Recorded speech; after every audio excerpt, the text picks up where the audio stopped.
I'm not kidding. You are my inspiration.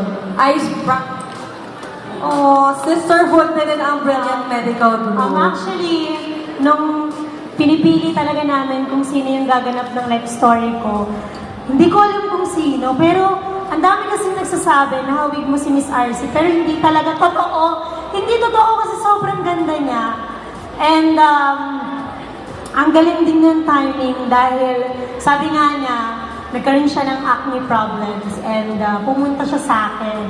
But, yung pinaka na-appreciate ko kay RC is not just naging endorser siya ng medical group, but thankful ako kasi ginanap ko yung life story ko. Kasi alam ko na sobrang hirap nun kasi roller coaster ride yung naging takbo ng buhay ko talaga. Pero nagampanan niya ng maayos. Kaya thank you so much. And sana mas magsama pa tayo ng matagal. At ngayon lang kita nakita na gumaganon-ganon. Sabi ko, ganon-ganon pala yun.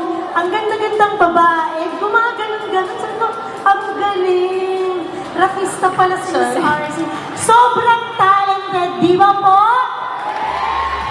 Yes, hanggang mamaya pa tayo magsama-sama. Alam ko mainit dahil sobrang dami natin. Pasensya na po. But, mamaya, kahit nakapaa ako, lilibutin ko po kayong lahat. That's how humble our COO is. Thank you so much, Ms. Glenda. But you can join us